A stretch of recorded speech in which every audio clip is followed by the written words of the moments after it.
time is now 6 p.m. Our regular City Council meeting for May 12, 2020 is now in session. First on the agenda is Councilmember Dalla, who will lead us with the opening prayer and the pledges of allegiance to the flags of the United States and the state of Texas.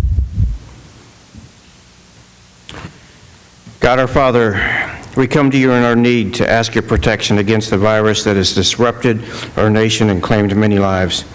We pray that you guide the people tasked to find cures for this disease and to stem its transmission. Protect the medical experts that they may minister to the sick with competence and compassion. We pray for those afflicted. May they be restored to health soon. Protect those who care for them and grant eternal rest to those that have succumbed to this virus. Give us this grace in this trying time to work for the good of all and to help those in need. We implore you to stop the spread of this virus and to save us from our fears. Grant us the wisdom to make wise decisions for our community based not in fear and ignorance, but in knowledge, understanding, love, and compassion for all.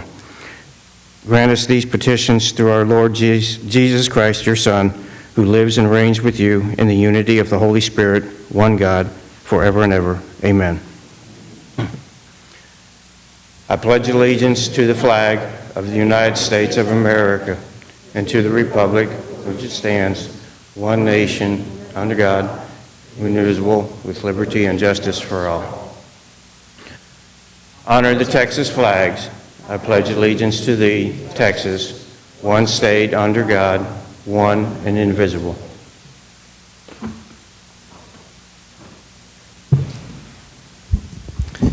Thank you, Councilmember Dalla. Next is city events and announcements. Announcements of upcoming city events. We have none.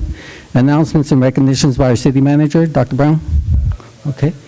Announcements and recognitions by the mayor. I have a couple I'd like to mention. First, Mr. Elon Musk and Tesla board of directors. It is cheaper to make cars in Texas, and we are a business-friendly state. Our city is a perfect location for consideration for any future development. Stop by and visit our community and give us an opportunity to continue making your cars. My other announcement is during these uncertain times, dealing with COVID-19 virus, Council has not been able to proceed as usual with our annual proclamations. We never want to forget the important message or work these groups are accomplishing on a daily basis. We have a few I would like to mention and read into the record today. First is the Child Abuse Prevention and Awareness Month, April 2020. Each year, hundreds of thousands of children across our country suffer from abuse and neglect, a fact that is both sobering and heart-wrenching. During National Child Abuse Prevention Month, we condemn this horrific act and reaffirm our unwavering commitment to supporting our children and strengthening our families. Sexual Assault Prevention and Awareness Month, April 2020. Rape, sexual assault, sexual harassment harm our community, especially the victim.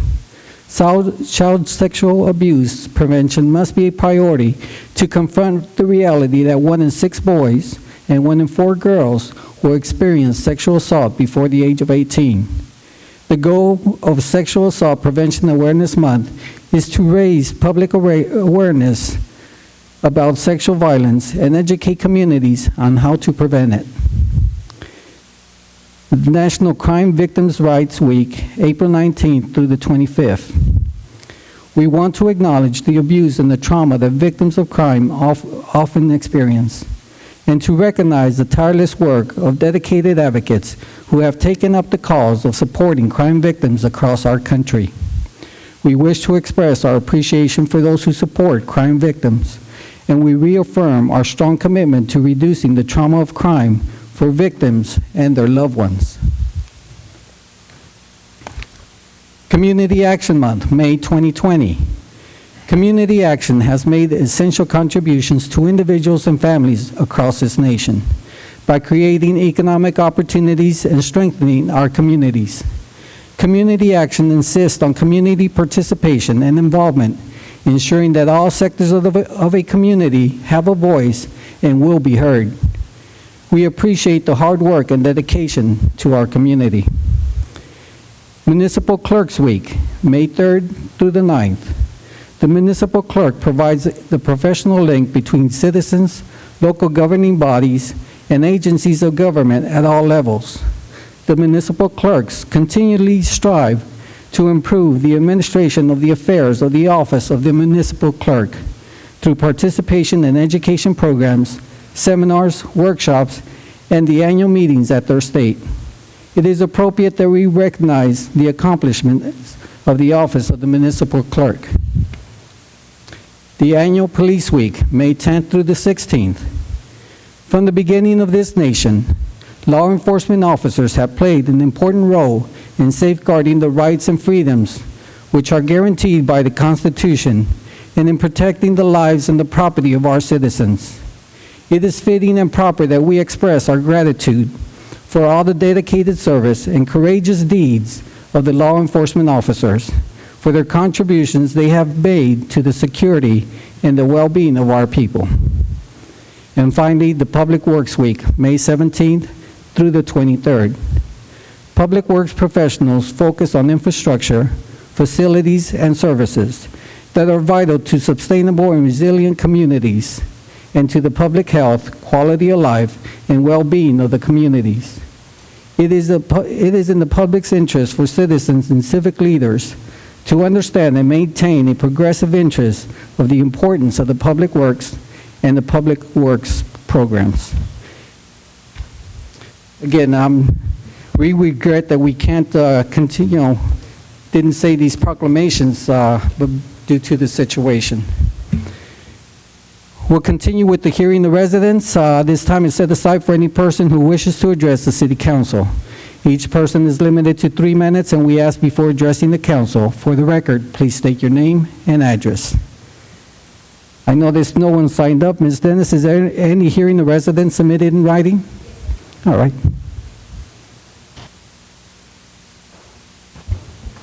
Yes, Mayor and Council, I believe that I gave you a copy of this. This is from Iran Oriana, and he wanted the council to consider an ordinance banning the 5G technologies in Schertz for safety reasons. Each of you have been provided a copy of his email. He did not give his address, but his email is on there. Thank you, Ms. Dennis. We'll continue with the consent agenda items. Consent agenda items are considered self-explanatory, and information packets are provided to council and available for public viewing. These items require no separate discussion unless requested by council. First is item number 1, the approval of the minutes of the regular meeting, May 5th, 2020. Item number 2, resolution number 20R47, a resolution by the City Council of the City of Schertz, Texas, approving a request for a Schertz Main Street Local Flavor Economic Development Grant for 409 Main Street in the City of Schertz, Texas, and related matters in connection therewith. I think that's all we have on consent. Council, is there any of the following items that need to be pulled for separate action? Hearing none, is there a motion to approve consent agenda items 1 and 2? So moved. Second. Okay.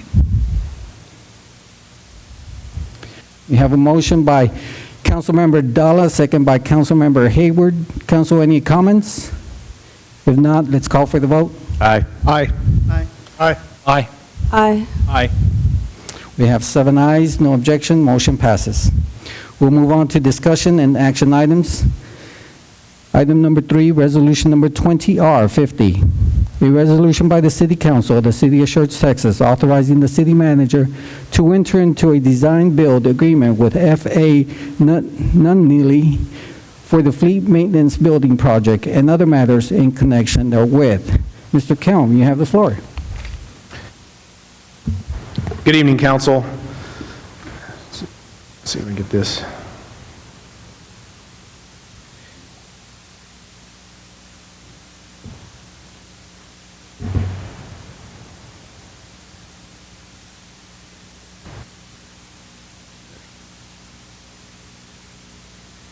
So I'm excited tonight to bring this to y'all. We've been been working on this for a while now. I think y'all actually purchased the building in 2015 or so, and then approved the bond funds to renovate Building 11 on Commercial Place in 2018.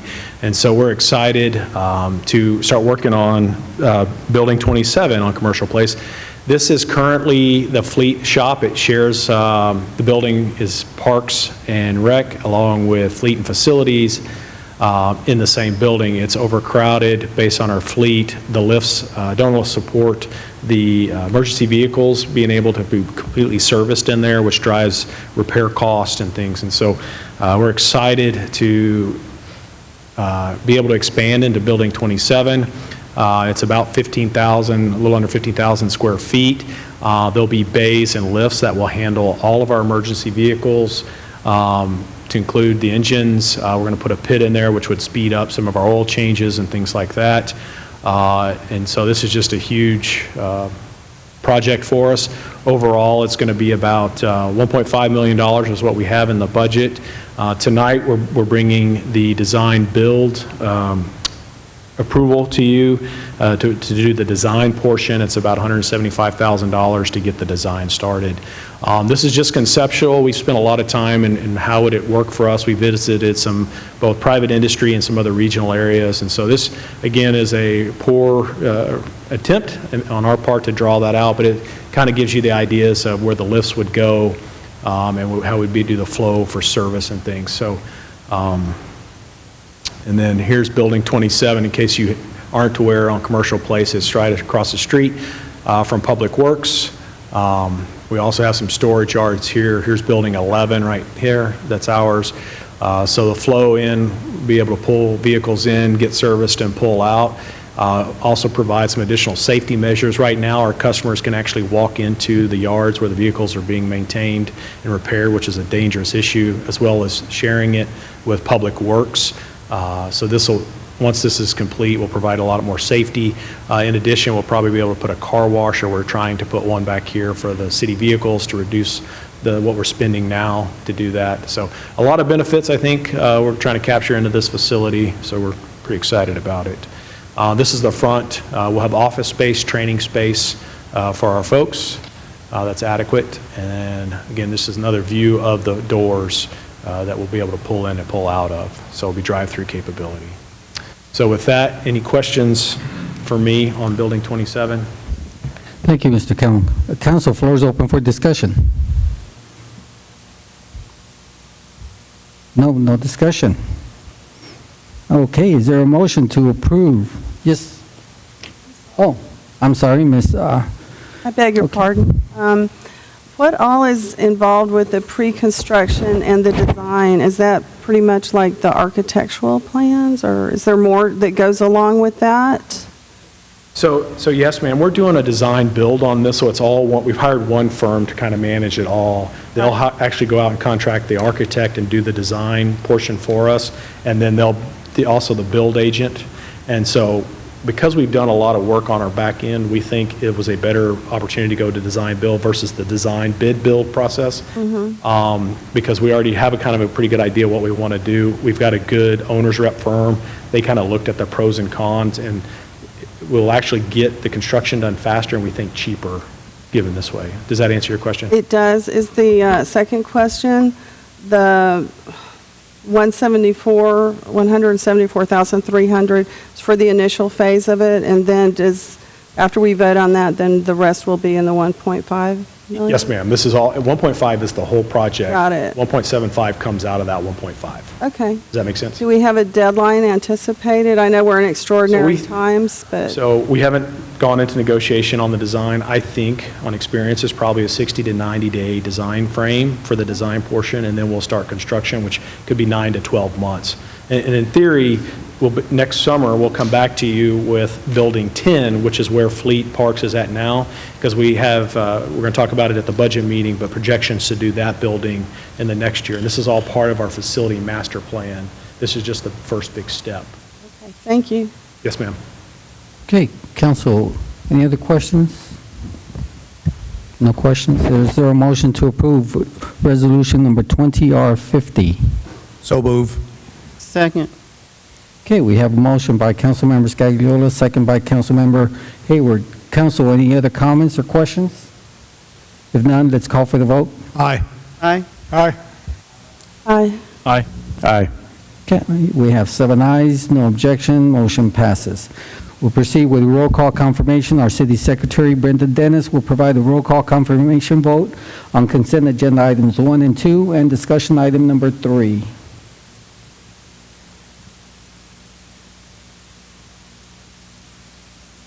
Yes, Mayor and Council, for consent agenda items 1 and 2, motion was made by Councilmember Dalla, seconded by Councilmember Hayward. Mayor Pro Tem Davis, Councilmember Scott, Larson, Dalla, Scagliola, Hayward, Brown voted yes, no one voted no, motion passed. Item number 3, resolution number 20R50, motion was made by Councilmember Scagliola, seconded by Councilmember Hayward. Mayor Pro Tem Davis, Councilmember Scott, Larson, Dalla, Scagliola, Hayward, Brown voted yes, no one voted no, motion passed. Thank you, Ms. Dennis. We have several workshops on schedule today. First is item number 4, workshop discussion regarding proposed changes to the city purchasing policy. Ms. Golick? Good evening, Council, Mayor. So what we are bringing to you tonight is a recommendation to make some policy changes to our purchasing policy. These changes are to get us in alignment with state law and state regulation. Currently, our policy is that we have to bring cumulative purchases with a single vendor exceeding $50,000 for council authorization. This does not affect purchases or projects with an overall contract value exceeding 50. Those would still require approval. However, we are trying to reduce and eliminate the cumulative purchase requirement, which puts us in alignment with Local Government Code 252. And then we would also like to modify the small dollar purchasing threshold from $1,000 to $3,000, which also aligns with Texas Local Government Code 252, which would allow departments to make those small dollar purchases without soliciting 3 bids. They would be able to choose their vendor and move forward. So ultimately, our rationale is, again, alignment with Texas Local Government Code, alignment with our benchmark cities, and increased efficiencies all around the city for staff and projects moving forward. Okay, thank you. Council, floor is open for discussion. Councilmember Larson. So this will be challenging for me because this will be where, with no disrespect to the amazing job that Mayor Gutierrez is doing, where we'll miss Mayor Carpenter because he has a historical perspective. And I only vaguely remember the stories. Maybe Dr. Scagliola was here at the time, but I recall that the $50,000 threshold was originally put in place because there were some not necessarily illegal, but certainly not great for the city shenanigans going on with purchasing and the city manager of the past. Okay? And I could be completely off on that, and I know someone like Mr. James may be able to say you're crazy, or I don't know of that, but the concern I have is I don't feel like the pain has been communicated clearly enough to me from the staff side to understand the need to eliminate the $50,000, even though I do know that other municipalities don't have that stringent of a requirement. I think it's certainly a greater level of accountability is worthy of a greater level of inconvenience, unless that inconvenience is just so great that we're causing problems. And even though we've run into issues with that being broken, I haven't been convinced that there's a great amount of pain from the staff side in terms of it's impeding their ability to do their job.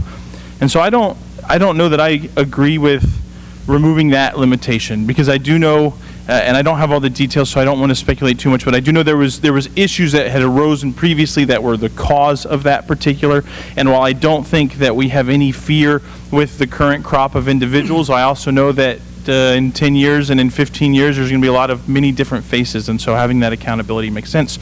As for the second one, modifying the small dollar purchasing threshold, I'm completely okay with that. I think that's less of an issue. I also think that even if you try to buy a computer, you're going to hit. goodness gracious, there's hardly any technological equipment you can purchase for less than $1,000, and sometimes you got to move on that stuff quickly. So I'm okay with the second one, not sold on the first one. Okay. Councilmember Davis. Yeah, I'm okay with both for a couple of reasons. On the first one, we're not eliminating the city's requirement to come to city council for anything over $50,000. What we are proposing to eliminate is the cumulative effect.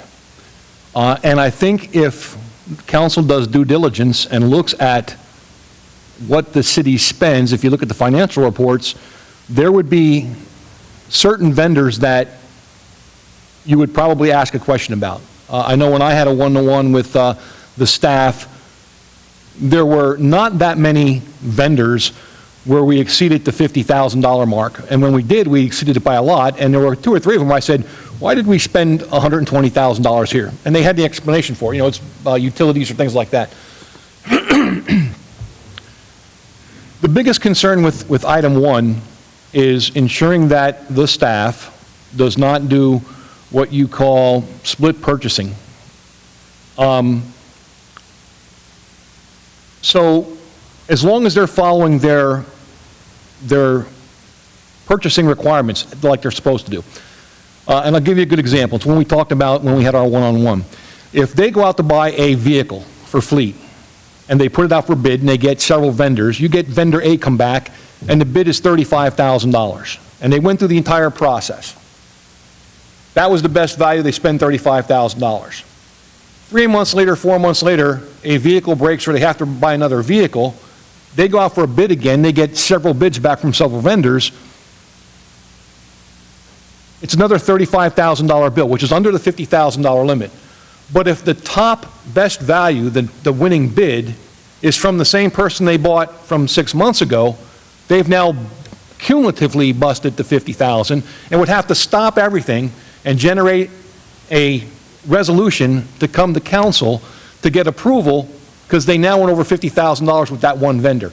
Even though on 2 separate occasions, they went out and went through the entire formal bid process in compliance with state law and went with the best value, the best bid. So by doing away with this, all it does is in those cases where they've been dealing with the vendor and now they spent $20,000 low bid, they spent another $10,000 low bid, now they get to the point where they hit $50,000, now they've got to come back to council and slow down the whole process. That's an unnecessary workload for the staff, especially when you look at the briefing that they gave us and they said that they are trying to, or they're spending a lot of time making sure their contracts are well written, make sure that they're valid, make sure that they're following the rules of each of those contracts. So to me, if there's anything we can tweak that gives them a little bit of leeway or latitude, I'm okay with that. I can promise you, I look at what they spend. I think the staff knows that. And if I see something where it looks like they're deliberately trying to split hairs to stay under the $50,000, I think you're going to find at least this council person raising that issue in here. But with regards to cumulative recurring things, and there's not that many of them, but this will just require that if they have, again, most of the time they go out for vehicles, they go out for a bid for multiple vehicles. It's $200,000, $300,000. You buy one fire truck, it's $1 million purchase. All of those items still come to council, would continue to come to council. This just eliminates that rolling number where they have to start keeping a track now of every purchase to make sure that they don't exceed that $50,000 cumulatively and then have to stop everything and come back to council for an adjustment. Okay, Councilmember Dalla. Just offhand, would you happen to know how many specific vendors that this would As of right now, it's probably going to impact 10, maybe 15 vendors tops. Off the top of my head, Siddons, Martin, Gall's Uniform Services, the majority of them we've already brought to you guys, CDW, Dell, vendors that we use. Every department in the city uses these vendors, and so on any given day, those rolling POs really catch us, and stop business, and lead to delays in projects or equipment being purchased, resolutions being written for one department that's spending $1,000, but that $1,000 happens to take us over that $50,000 cumulative threshold. Yeah, and I would agree with Mr. Davis. I don't have a real issue with it, and the other point that I would make is that, this is a policy. It can be changed on a whim just because we agree with what staff's recommending tonight or not. If we see something 3 months from now in a financial report that makes us rethink that, then we can direct staff to change that policy. Absolutely. And so I'm willing to go and accept that recommendation to go ahead and allow this to happen. Councilmember Scagliola. Yeah, I think going from 1,000 to 3,000 probably makes sense with the inflation and everything. But basically, what's gained by doing away with the three bids? So currently, by getting away from the 3 bids, what we're doing is we're telling them, hey, you have to go out and get 3 bids. You have to give them X number of days to respond to those bids. So if we have an ambulance repair that needs to be done, that ambulance is now down, it's taken out of rotation, we have to get 3 bids. That can take anywhere from 3 to 5 business days. If we don't have a backup EMS vehicle or ambulance that's in rotation, then we are limiting our service to the residents. Same thing with our fleet vehicles. It's a really big deal with our HVAC services. If an AC goes out and we have to get multiple bids, then staff, citizens are having to deal with heat or cold in those buildings while we get those bids, and each vendor has to come out, review the situation, look at it, and then give us a quote. So it really is time consuming. Okay, so that's the gains. What's the loss? What type of oversight do we lose?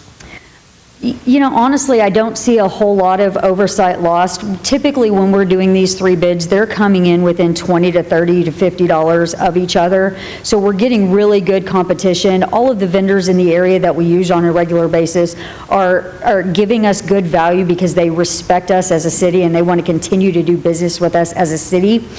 It does eliminate getting multiple quotes under $3,000 as a requirement. However, I think most of staff in attendance will tell you that I still highly encourage them to get multiple quotes. It just won't be mandatory anymore. Any possibility of being accused of favoritism? No, because we're covered by local government code that says we're not mandated to go under $3,000. It's an internal policy, and so we would just need to communicate that to our vendors as we go forward. If they ask a question, explain to them what our rationale was for moving forward with the change. Most of them are going to agree and are doing businesses with other cities or state entities that have this same rule. So the real key is maintaining a positive relationship with our vendors. Absolutely, sir. And you feel comfortable that that can be accomplished? I absolutely do. That's all I have, sir. Thank you. Okay. Thank you. Council, any other questions? Okay, Councilmember Larson. On the, just a follow-up question with the cumulative purchases with one vendor, we go out with a bid process, but so my understanding is that we get to determine the criteria for how we grade that particular bid, correct? We do, yes, sir. So we internally we determine that, and so because I agree with a lot of what Mr. Davis said. He made a lot of good points in that they still have to come to us for $50,000. I don't work a lot with DIR or local government, but I do with federal government, and one of the challenges that I find as a business, it's not my business, but as the business I work for bidding on these is there is not often, but not rare occurrence where a request for proposal is specifically written, sometimes even with help of a particular vendor in mind, and then scored specifically so that the only possible winner of that contract can be that vendor. That would be a remaining concern of mine as well, and that's why I like to be able to see requests coming back with specific vendors over and over again, so that there can kind of be that test applied that says, are these bids being designed with a particular vendor in mind that's preventing us from getting the best value return because we have an established relationship. And so while I do understand that Mr. Davis has alleviated some of my concerns in the sense that, yeah, of course they're still going to come with $50,000, but back to the point made with the vehicles, right? You have a vehicle, you pay $35,000 for it, it doesn't have to come to council. It's with one vendor. You like that vendor. You have a good relationship with that vendor. You do a second bid that's not necessarily weighted heavily for the cost, but for things that you know they're going to score high on, so that even if it comes back and it's $40,000 and you've got other bidders at $30,000 or $35,000, you can accept that higher bid. There's not going to be any questions asked. You don't have to come to council and explain why. Nobody's going to be able to go through the packet and look at the bids that were presented and see the different bids and say, hey, why are you picking the $40,000 one instead of the $35,000 one? So I think while some of my concerns were alleviated by what Mr. Davis said, I certainly have that concern as well, is understanding that I know that's something that takes place.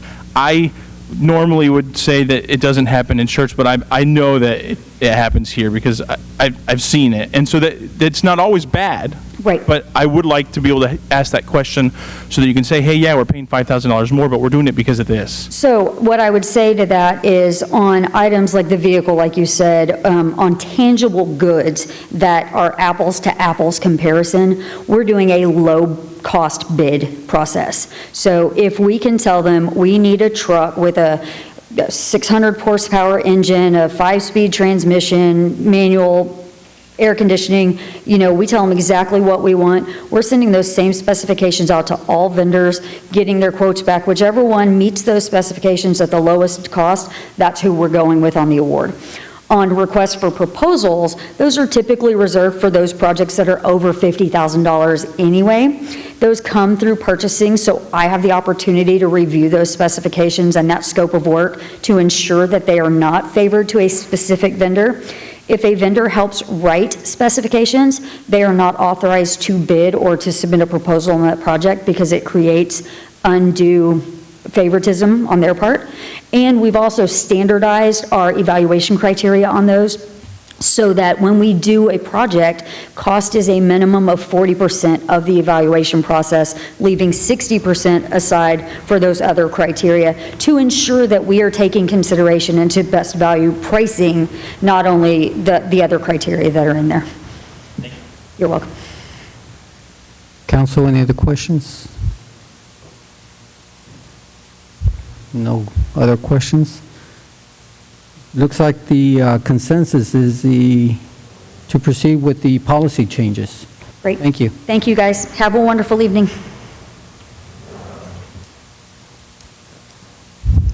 We'll continue with workshop item number 5, workshop discussion and update regarding the COVID-19 virus and the current ordinance number 20H15, declaration of local disaster. Chief Long, you have the floor.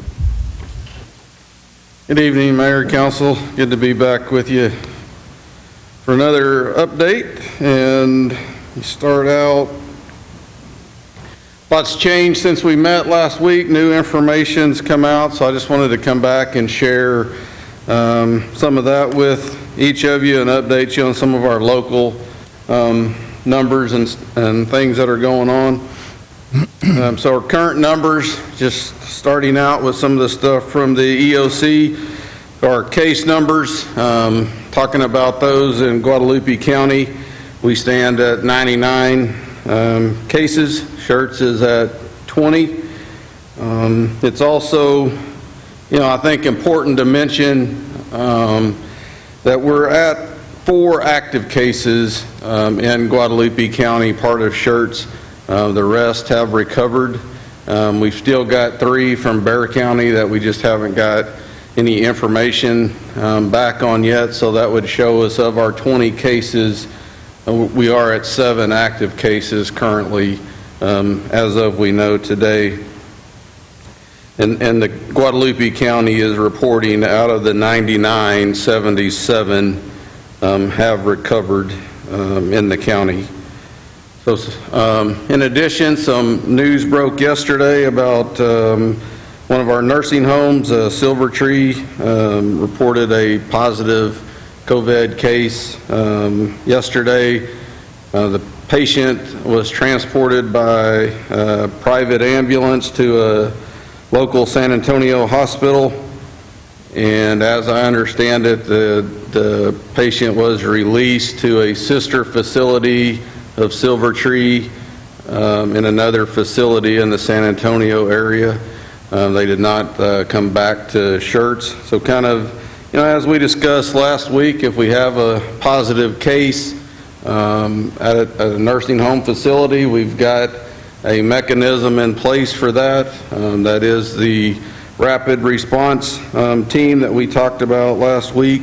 After we got notification of that last night, that request was put in with the state last night, and we got notified a little bit ago that the EMTF from our area has been asked to join that rapid response team.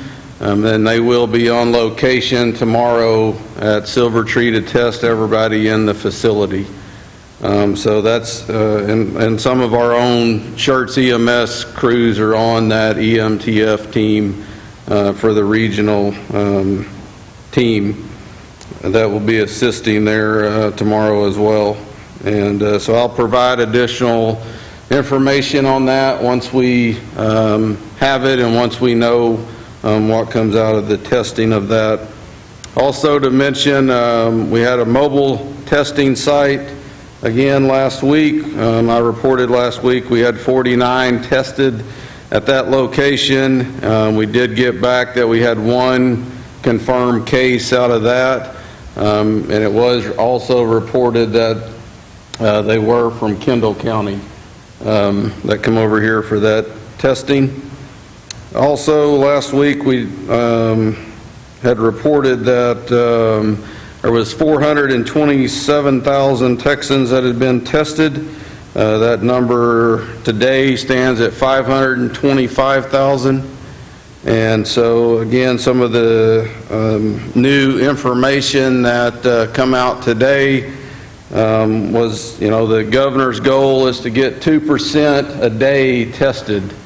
2% a day of Texans tested is what they're going for. Also, this graphic here is just to show you some of the new stuff coming out now is Bexar County, San Antonio are starting to advertise to test asymptomatic people. So, this is for if you were around somebody and you're just having mild symptoms, something like that, you're not really hitting all the original criteria. Now they're starting to open up that testing that's available for asymptomatic people to get more testing done. So next, just talking a little bit about city services. We gave an update last week that Building 1 was open, and so last week it operated all week, and so just kind of wanted to give you an update on that. We had about 20 or 30 people a day that were kind of coming into Building 1 for various services. And we also continued to set up a temp check station, and so now we're kind of also, in addition, now we've moved to setting up a mask station at the front of Building 1, so as citizens come in, just to kind of help protect citizens or customers from the workforce. There'll be some non-surgical mask at the front of Building 1 that citizens can put on when coming in to a service window at this point. We'll still continue to do temp checks on our staff as they report to work, as we're doing now. Also, just to give you, our library staff had an interesting week last week. We had some water line issues over around the library that caused some closures of a few days last week. I think they were only able to work 3 days, I think, issuing books, checking out books because of the water line issues.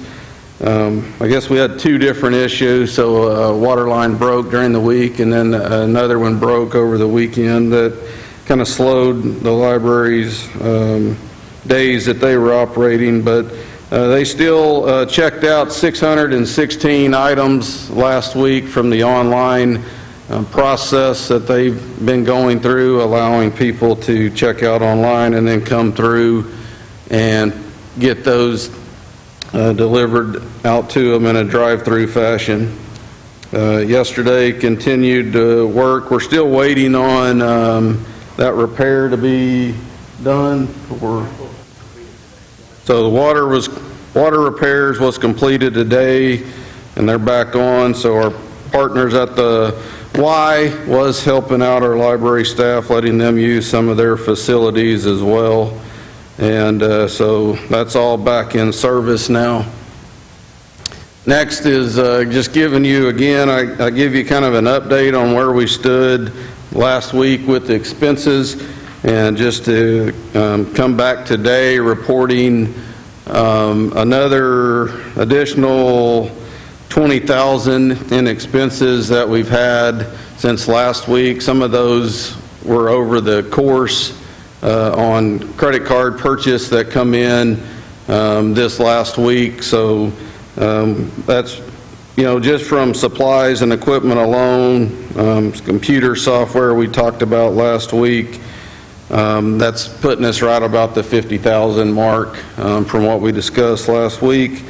Also wanted to update you, something else that we looked at this week is the Family First Coronavirus Response Act was enacted into law on March 18th. So this is something that we have also been tracking in our payroll system. And so when we looked at that this week, and that law basically says, some employees must be given up to 80 hours of sick leave based on some of the criteria that's in the law for COVID-related reasons. And so we've been tracking that as well, and so that's showing to be about 278 hours right now that we've tracked through that at a cost of about approximately $5,000. In addition, we've also had some departments turn in some overtime costs related to COVID, and so I just wanted to report that number to you, and that's around $3,000 right now in overtime expenses. And so all these expenses that we mentioned here are going, into the reimbursement mechanism that's put out through FEMA, and now there's some other ones coming out as well that I've talked to finance about as well. So we're looking at some of those other opportunities, but we're tracking those expenses. We've got a mechanism set up when a PO is done that a code is applied to that PO that allows finance to then go back and run a report that gives every PO amount that was tied to that code. So we feel like we're tracking it very well right now to be able to start that reimbursement process. Give a quick enforcement update. Anything new? Okay. So moving on, I just wanted to provide some additional information after I give you an update last week. The governor kind of went live, and so last week we captured some of those. One thing that he didn't mention that kind of come out in his release the next morning that I just wanted to provide you was he had also added into his executive order about being able to open pools on May 8th.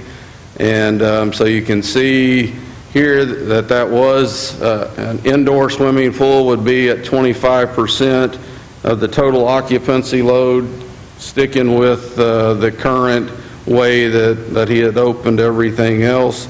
Outdoor swimming pools would be at 25% of their normal operating limits determined by the pool operator.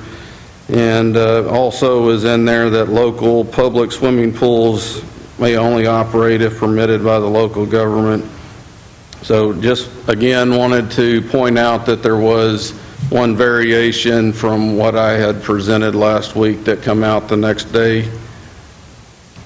Looking ahead at city services, as we see here, we're still anticipating a press conference at some point this week. We haven't officially been told yet when that's going to occur. That would take us into some part of phase 2 that we still anticipate would be some of the 50% occupant loads and things like that. But we're still just kind of waiting on word on what that's going to look like, hopefully later in the week. But nonetheless, we just wanted to go ahead and give you an indication here of kind of what the planning team has been working on behind the scenes and spending some time talking about.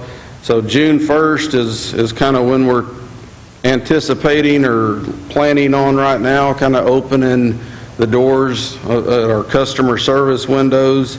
You can see all the buildings there that have customer service counters that we're anticipating opening at that time. Our library is still planning to continue the online checkout process at that time. The Civic Center, we think would open up to some capacity.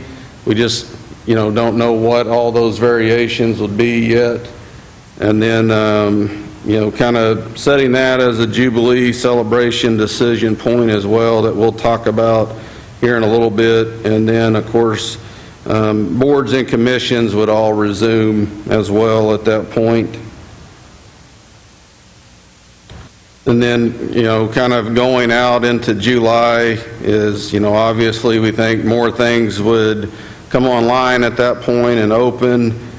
We think at that point the library would open, all the park pavilions.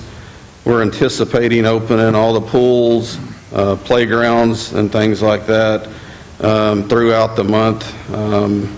It kind of gives us the month of June to get ready for all that and figure out the cleaning schedules and all that type of information that goes with that. I just, again, I went back on the county case counts around the state of Texas, and I just went back the last 2 weeks as it was getting fairly lengthy across the screen to go back all the way to the beginning. So I just kind of went back the last 2 weeks and kind of showed again. You can see the bottom line there is Guadalupe County. That just kind of shows a nice even path across there. And then, of course, at the top you can see Dallas and Houston. While, still kind of climbing, it's still meeting in that flattening of the curve range that you look at. Next is Schertz daily count. So this just kind of shows you where we've been tracking. For the most part, it's a case, a break, a case, and so that's just kind of continued.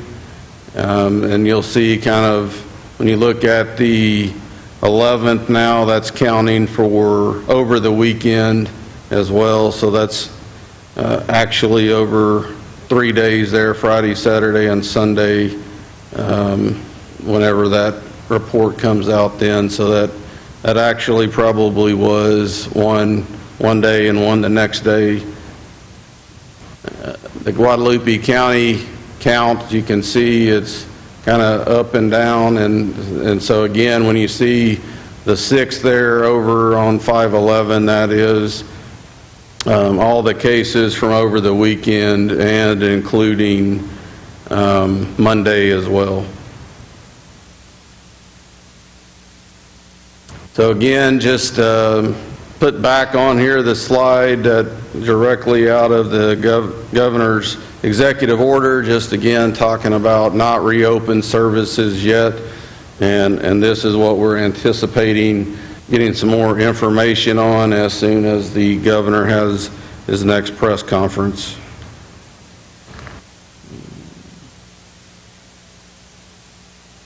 So again, just to get to future events, we wanted to talk to you about July 4th and looking at the fireworks. So, we're anticipating at this point, we're exploring options to take some different approaches for the fireworks show. And so we're looking at, instead of packing 10,000 people in the park, one of the neat ideas that Lauren and the Parks Department had come up with to look at was to spread that show out across Schertz. So do like 3 different 10-minute shows in 3 different areas of Schertz, hoping, we do something up north, something kind of still in the core, maybe something down south, so that we would spread that out in hopes that more people would be able to see some of those shows from their homes and or cars and parking lots and things like that. It keeps from, getting 10,000 people together in the park at that point. And so it's roughly about the same cost-wise if we do 3 10-minute shows, if we get into that. So that's something that we're just discussing right now, looking at. We just wanted to bring that to council and discuss kind of those events with you. And then as we get through that, we're starting to see some of these larger events, from other municipalities and stuff starting to be canceled. And so, again, just emergency management is planning and asking questions and looking ahead. And so we just wanted to include council and mayor in that discussion tonight and just kind of let you know what the planning phase is looking like as we go into the summer months, but still anticipating that having 10,000 people together for Jubilee, in July is probably, still not going to be the best thing to do. But again, we don't have all the information right now. We're just kind of bringing you into the planning side of what we're discussing. And that leads into the next one and talking about the, the parade. Again, it's something that our city is, very near and dear to our heart, something that we're very proud of as a city. But everybody that's been to the parade, again, it packs a considerable amount of people over all of our streets. But we just wanted to come here tonight and kind of get some input from council members on, what your thoughts were on if we had to make the decision to cancel that parade. We just kind of wanted to take some time and bring you kind of into the planning process that we're discussing and allow some time for you to give us some input on your thoughts on these events. So that's all I've got to kind of update everybody on, and we would be... Thanks, Chief. Appreciate everything you and the staff have done. Special thanks to Public Affairs also for communicating that with our residents also on Facebook. All right, with that, council, floor is open for discussion. Yes, Councilmember Scott. Okay. That was really an excellent job, and I appreciate it very much. You have been our lifeline to information of what's going on in the city. I spent about 5 hours researching today, and I want to share some information with y'all. It's not going to be a 5-hour talk, but I think it bears saying. On behalf of Schertz citizens, I urge City Council to rescind Emergency Declaration 20H15. I was unable to attend the City Council meeting on April 28th when the emergency order was extended to May 26th. For the record, I didn't call on council to rescind the emergency order last week because of the stipulation in it to ensure the safety of our senior citizens. I thought that was a very good thing. It makes a lot of sense. However, I'm urging City Council to reconsider the emergency order in light of the directive passed by Governor Greg Abbott yesterday on May 11, wherein he requires mandatory testing for 100% of residents and staff in nursing homes. I have the quote. I will not read it in the sake of brevity, However, since the governor is authorized doing mandatory testing of all residents and staff in Texas nursing homes, I see no reason to keep Schertz in a state of an emergency. That was my main thing I thought was really good. Now let's look at Texas relative to the United States population. We represent 8.8% of the U.S. population, yet have only 3% of COVID-19 infections and only 1% of deaths. It's a very good thing. The data suggests Texas is dramatically underrepresented in both infections and deaths on a national scale. It's great news. Now look at COVID presence in Texas relative to its own population. In Texas, there's 1,100 COVID deaths in a state with a population of 29 million. That's a death rate of 0.004% of the population. It's the 45th lowest in the nation. It's amazing news, but it's not surprising when you dig a little bit deeper. In most states, the median age for COVID-19 deaths is between 85 and 86. In Texas, approximately 80% of the deaths are among people over 60, and the vast majority are over 70. There have been no deaths from people under the age of 20, and children, by all statistical reports, almost never die from this, yet our schools are closed. People have been led to believe that contact means infection, and infection means death. Looking at the numbers, this is madness. Somewhere we decided that until we control every element of this, nobody is safe. What really is a crisis in nursing homes, where as many as 50% of the deaths have occurred, was peddled as a crisis for the general population. Instead of a focused effort to control the contagion where it was raging, we were all told we had to obey and be silent. At the onset of the coronavirus, the federal government asked for our help for 15 days to slow the curve to prevent a hospital catastrophe in various states. They presented a reasoned explanation, albeit it was based on a grossly flawed model. But we did it. And then when they returned to control back to the states, that's where we got the bait and switch, as the expected collapse did not occur, yet we were required to stay locked down while the ground rules and the forecasts changed dramatically. And I mean, they're changing every week. Here we are, 45 days later. We're thankfully beginning to reopen, but I've read some states are waiting to reopen until there's a vaccine. And what's really troubling to me is the tracing element, where our individual and constitutional rights will be violated even more aggressively than they were during the lockdown. And make no mistake, our constitutional rights were violated. The closing of Texas has wreaked havoc on the economy. A staggering 1.8 million people have lost their jobs in the 7 weeks since Governor Greg Abbott declared the coronavirus pandemic a statewide emergency, and countless businesses have closed their doors. Just last week, the Dallas Federal Reserve Bank said 70% of businesses are not planning to restaff until at least 6 months out, when they can determine if the demand for their business returns.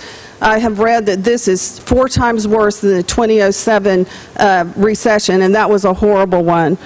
As a former vice president of research and analysis for a large media company, I crunched my own numbers. Everything you just heard was what I crunched, but my background is not medicine and it's not medical. I often research information from medical scientists and doctors to make sure I'm interpreting the data correctly. And with that being said, I want to direct your attention to an article called "The Data is In, It's Time to Stop the Panic and the Total Isolation." I'm not going to read it to you, but I urge you, please read it at your convenience. It is by the renowned Stanford University medical doctor Scott Atlas, MD. And I'm going to reiterate 5 of his compelling findings. These are based on research and empirical facts. Fact 1, the overwhelming majority of people do not have any significant risk of dying from COVID-19. The recent Stanford University study estimates the fatality rate, if infected, is 0.1 to 0.2%. It's 20 to 30 times lower than the World Health Organization told us, which is why we shut down the entire economy. And of course, you know, young people aren't as susceptible, and older people, even if you're 90 years old, the mortality rate's 10%. That means 90% of people that are 90 to 100 are going to recover. One death is a tragedy. I lost my daughter. I know about death. Death is horrible. Any person who dies, that's a horrible thing. My daddy died of pneumonia. It's crushing. But this is not the first time death entered the world, okay? And furthermore, Dr. Atlas did studies with 6,570 confirmed COVID deaths. That's a robust sample. That's a lot of people. And of those 6,520, or 99.2%, had an underlying illness. So if you don't have an underlying chronic condition, your chances are small, regardless of age, of dying from it. And young adults and children in normal health have almost no risk. Fact 2, protecting older at-risk people eliminates hospital overcrowding. Fact 3, vital population immunity is prevented by total isolation policies, which prolongs the problem. Fact 4, people are dying because other medical care is not getting done due to hypothetical projections. I've read a lot of articles saying the doctors are scratching their head. Where are the people with heart attacks and strokes? No one's going to the emergency room. People are freaked out. They're scared to death. And fact 5, we have a clearly defined population at risk who can be protected and with targeted measures. So he recommends, I love his quote, I'm not going to read it, I know I'm going on, but he recommends the strategy: strictly protect the vulnerable, self-isolate the mildly sick, open most workplaces and small businesses with some prudent large group precautions, and let us develop a herd immunity which will protect everyone. And finally, I want to point out that in addition to people losing their jobs, their businesses, their life savings, and their livelihoods, cities and counties across Texas are experiencing staffing and budget cuts. According to the Texas Tribune, I think I have a typo. It's the Texas Tribune, the one in Dallas, right, Brian? Tribune, on May 8th, Dallas furloughed almost 500 employees, and they expect a shortfall of $25 million in the current fiscal year and an additional shortfall between $73 million and $134 million for the fiscal year that starts in October. Additionally, San Antonio furloughed 270 employees, and Fort Worth has furloughed at least 79 employees. And in Houston, Mayor Sylvester Turner also forecasts furloughs for the next fiscal year and what could be the worst budget the city has dealt with in its history. I'm not going to read you the Constitution. Have a little thing about life, liberty, the pursuit of happiness. But I will say, when I'm out and about, many of my constituents have voiced their concerns about living in an oppressive government regime. They don't want to live with undue burdens, restrictions, and they don't want to be in an emergency state. They want to live their lives, and for good reason. I would like to finally leave you with Benjamin Franklin, one of our founding fathers, who said, "Those who would give up essential liberty to purchase a little temporary safety deserve neither liberty nor safety." I think we're just way over, I think we're overreaching. I think we acted appropriately with the knowledge we had at the time, but as our knowledge has increased, it's time to change our actions and act according to the knowledge that we do have. I make a motion for City Council to rescind Emergency Declaration 20H15. I'm not going to go as far as Colleyville and say we should just open everything, let's go for it. But I certainly would want to rescind this, and I would hope to God somebody else on City Council would second the motion. Can I make a motion? A point of order? You can make a motion. Thank you.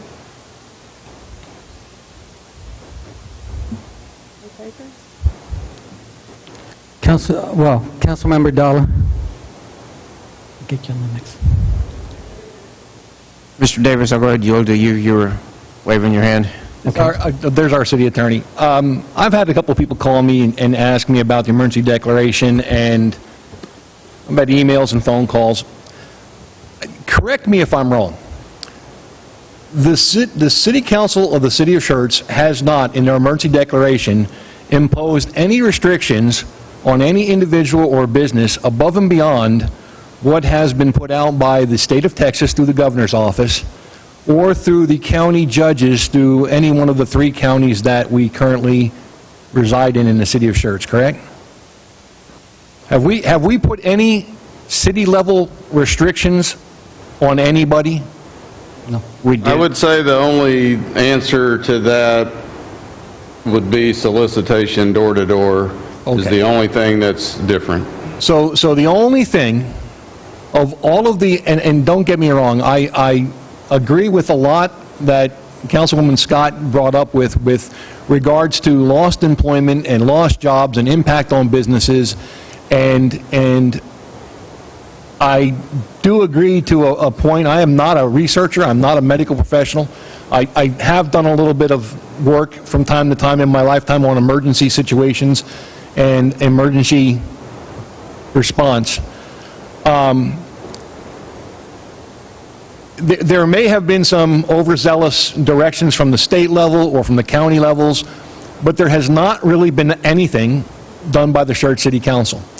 So we have an emergency declaration in place, and as I understand it, the emergency declaration that we have in place gives us 2 things. One, it allows us to, if there is a problem, it allows us to deal with it at a local level with regards to enforcement, correct? So in other words, the state puts out an edict, and so do the counties, and by our local city-level emergency declaration, it allows us to have a local city-level enforcement. So we can deal with somebody with a misdemeanor and a lower fine instead of hitting them with a state fine and further hurting or impacting our local businesses. And secondly, and most importantly, the benefit of declaring an emergency situation in the city of Schertz, which is under the umbrella of the emergency declaration of 3 different counties and the state of Texas and the federal government, is that by having a declaration of an emergency, it allows us to potentially recoup some funding that the city incurs as a result of this ongoing situation. So, at the end of the day, if we do away with the emergency declaration, then your dollar amount that you can recoup is 0. You can't apply for emergency funds if you don't have an emergency. But if you have the emergency declaration, it at least has the window open for you to apply for some reimbursement. Now that reimbursement may be a penny, it may be nothing, or it may be a large portion of the funds that we are incurring because of the edicts that have been placed on us by the counties and the state and the federal government, such as overtime, extra cleaning materials, masks, PPE, and things along that. So while I appreciate, and again, I get the same phone calls from residents that say, why can I not get my dog groomed? Look at my nails. I can't get my nails done. And I sympathize with all of the residents that they have a belief that their civil liberties have been impaired and that they just can't go on with their life as normal. But I think it's important for them to understand that the city of Schertz is not responsible for any of those restrictions. The city of Schertz did not close down the nail salons. The city of Schertz did not close down dog groomers. The city of Schertz did not close down any local bar or restaurant. We're not the ones that have said a restaurant can open up at 25% versus 50%. These are all guidances that have come from the counties, Bexar, Guadalupe, or Comel, the state of Texas, or in some cases the federal government. So while I sympathize with all of our residents, and I understand the pain that our businesses are going through, I think those are 2 totally separate issues from whether or not we have an emergency declaration in place. For me, the sole benefit at this point of having an emergency declaration is to A, ensure that our window for any recoupment of potential funds that we incur as a city, because I think it's the responsible fiscal thing to do, remains available. And I like the idea of having local flexibility on the enforcement piece. Because if somebody does get into a problem with following the governor's rules, I would rather have them have the ability to address it at the local level and resolve it in a more amicable and easier way locally than have to employ a state law and a state fine and a state charge based on the current situation. So I understand where you're coming from, Councilwoman. I certainly understand the pain of our constituents. I think a lot of them don't realize that it's not the city council that's doing this. And I would encourage all of our residents that if you don't like the current situation that's going on, please, by all means, contact the city of Austin, the state capitol, contact the governor's office, contact your county judge in Bexar, Comal, and Guadalupe County, and contact your local congressman and state senator, because all of these restrictions that we're going through, all of the issues that you pointed out, are all coming from someplace other than the city council of the city of Schertz. That's all I got. Thank you. Councilmember Dalla. And I agree 100% with Mr. Davis. He said it much more eloquently than I could have, so thank you for that. Chief, we had the case there at Silver Tree, and you're going in tomorrow and testing everybody, and with the governor's edict, are we also going to be going out and testing the other nursing facilities in the city? That is something that we had discussions with today. I just didn't have enough information to provide you with any details yet, because it's so new that it just happened. They don't have a timeline yet. I did just get an email that, I'll have a meeting tomorrow or the next day with the state over trying to get some more people trained up for that.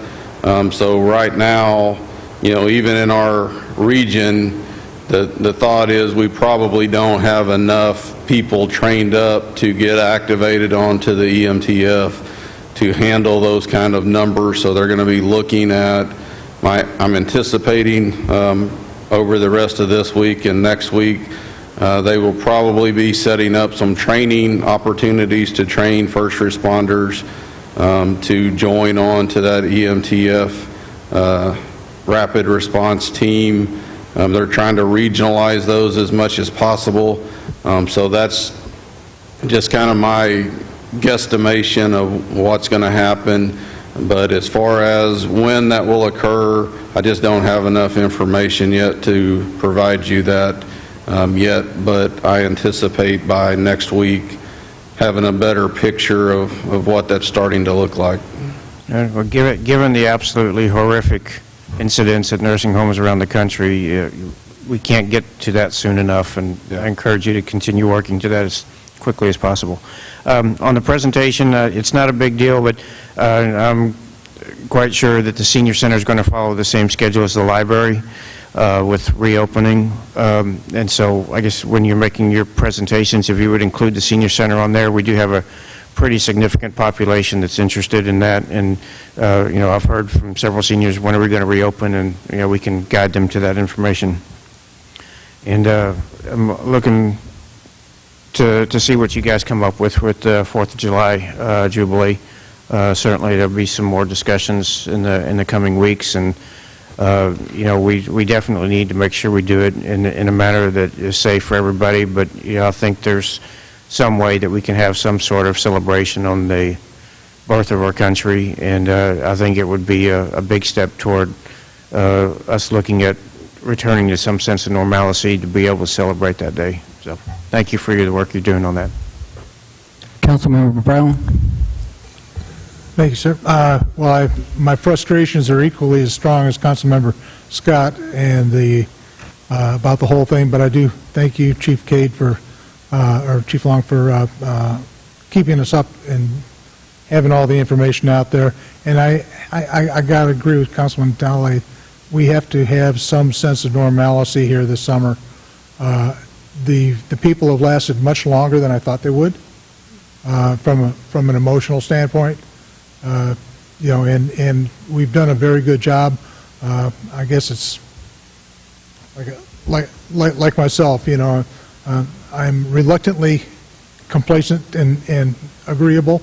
Not that I feel strongly that we should be doing some of these things to the levels that we are, but hey, like Councilman Davis said, it is not the city's doing. Okay, we're complying, and obviously We're never going to be able to measure anything differently because we have nothing to compare it to. So whatever we've done has obviously worked. So, we can't take that away. But we do have to start looking at some level of normalcy, whether it's a celebration, whether it's some type of, I love the idea of 3 different fireworks displays, spread it out, avoid 10,000 people in one place. Okay, that's fine. It's a mess anyway, so now we'll have 4,000 person events. Not that the end effect was going to be much different, but I think it's a great idea. Spread it out, get some people something to look forward to in a public sense, that they're not cooped up in their house and having to watch it on television. So keep positive out there. Keep looking for positive ways. So that's all I can ask for. Okay, Councilmember Hayward. I have a couple of out-of-the-box questions first. Let's say I know a nail tech, and I make contact with the nail tech and say, hey, I need you to do my nails. Could that nail tech then, because I asked them to come to my house to do my nails, could they then do that, or is that something that would be discouraged? That wouldn't be under the current order. Okay. Restaurants. We know that there are 25% that is inside and outside. What if they moved all their tables to the parking lot? Is that included as well? That would not be included in the 25%. So then they could technically move tables outside and feed more people in a place other than this rain, and it would be safe and okay if people choose that they wanted to go to a restaurant where they were feeding them out in the parking lot. Theoretically, yes. Okay.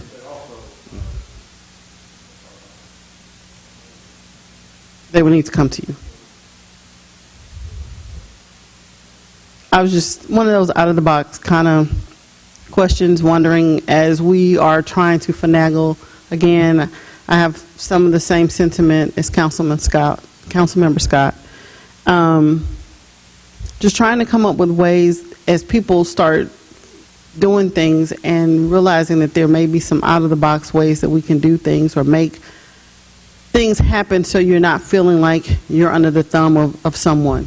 And I get it. I just don't. I know that we didn't actually put this in place. It was something the governor did, and I know that the lady in Dallas that kept her salon open, she ended up in jail. They then released her because she said she still had to feed her kids. And those are the things that I kind of worry about with some of our small businesses who are not on the list of being able to be open, is they still have to find some kind of way to feed their family. Because at this point, we can make them not only lose their establishment where they rent for their business, they can lose their home, then they can be homeless and hungry. And I'm just trying to figure out other ways that people possibly can finagle this to make sure that they are taking care of their family without getting themselves in a lot of legal trouble. We have discussed some of those, Councilwoman Hayward, and we're more than willing to work with businesses. I think we've showed that throughout this whole process, that we have tried to communicate and get input from businesses, ask questions, try to work with them as much as possible. But that particular one would truly be a case-by-case basis, because it really depends on their location. If there's a road there versus a parking lot right in front, I mean, but that's something that we would definitely as a group discuss and try to work with businesses in that situation, but it's just really going to be situational based on their location. And then one last thing, like Councilman Davis said, call your governor. Tell him to quit pussyfooting around with this whole nonsense and get it open. If that's what you want, call your congressperson, or your representative, I should say, and call your senator. I mean, these are the things that we tend not to do. We just sit at home and gripe and complain and go on Facebook. But contacting us, we didn't tie the hands. The governor did this, so we need to go to the source. And people need to go to the source and quit being on Facebook and complaining. Go and make a phone call. Go up there and protest if that's what you want to do. I think letting people know how you feel is better than sending letters. I mean, you can send an email to us, and we're going to give you the same answer. Is we didn't do this. The governor did. The county judge did. So contact them and tell them you need this open. I mean, there are some states that never closed. There was one state that never closed, I think, and they're doing fine, but it's different. Every state is different, and we have to look at that. There's some states that's not opening. It's beyond me and some of the things that are happening, but I think we need to be proactive as well as citizens. That is all. Okay. Well, I want to share a couple of things with council here. The federal government did have some federal relief funds, $150 billion, of which Texas received $11.24 billion. Now, from what Governor Abbott indicated, 45% of that, which is $5.6 billion, was going to be given directly to certain cities and counties. However, 6 cities in the state of Texas took $3.2 billion of that, leaving $1.85 billion for the rest of the 240-something counties. What it came down to is the allotment per city or county in this situation, and that would be $55 per person, which equates to $2.5 million for the city of Schertz of reimbursable expenses. I don't even think we're even close to $1 million. So having this declaration will make it much easier for us to recoup our funds. It's just, I think we have to December 31st to claim all reimbursable funds in this situation. Another point I want to clarify is the county judge let his order expire. We do not have, the Guadalupe County does not have a declaration of disaster order. It expired. And logistics on nursing homes, I think that has to be worked on. That is the governor's intent, to test every nursing home, but logistics will be an issue that we have to address before all of them are taken care of. With that, council, any other questions? There was a motion made? Yes. Yes, So I'm trying to stand back so as not to have to continue to clean. And I've had to do this in the past where I got up and say, not sure we're entirely clear on direction, and so let me kind of ask again. And this goes to the Jubilee celebration. I think we've heard, you can't hear me? Okay. So I think the concern we have on Jubilee is, as you can imagine, putting on the parade, putting on the event in Pickerel Park requires a lot of advanced planning. It's not something we can necessarily pull together in a month's time. Additionally, some of the contracts we may enter into for bands and things like that, we may not be able to get a refund on all of those costs if we cancel it, on short notice. And so I think fundamentally staff agrees. Our residents have been cooped up. They're looking for something to kind of break that monotony of it. I think we're happy that EVO's kind of done the things that they've done.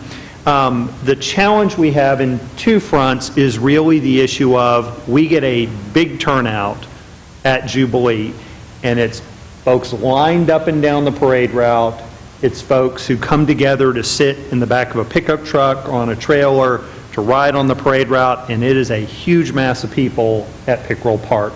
And so I think the concern was at this point, appreciating everything, is that a good idea for a city, for us to put that event on? Or do we say, out of an abundance of caution, whether we entirely agree or not, what we want to do is something to celebrate the 4th of July, and thus the concept arose, maybe we do separate fireworks displays. We don't necessarily have set events going on that allows people in different parts of the communities to kind of show up maybe at an elementary school parking lot.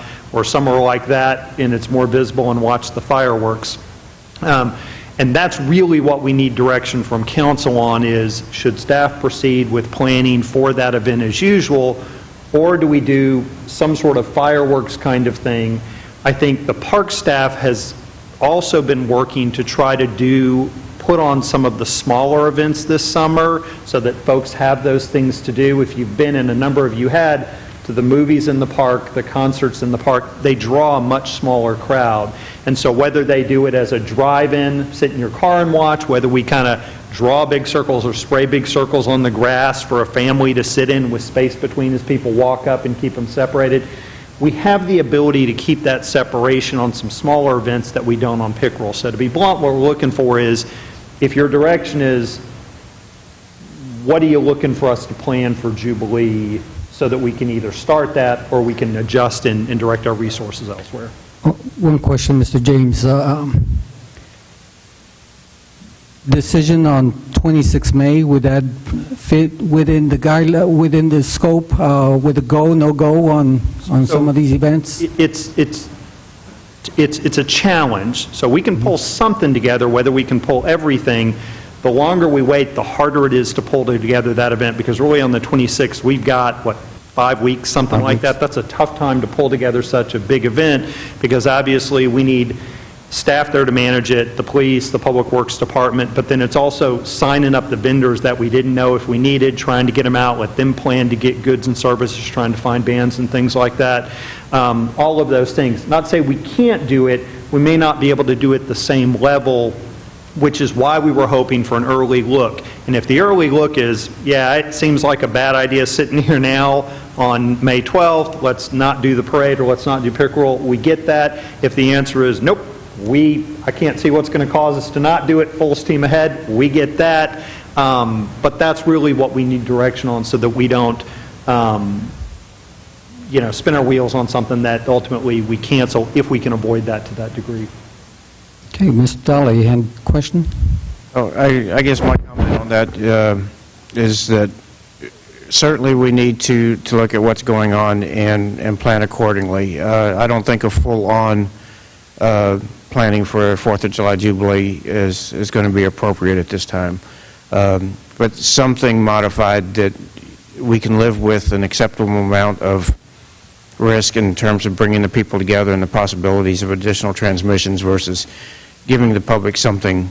And, the one conversation we had last week, it would be phenomenal if we just did a drive-in fireworks show.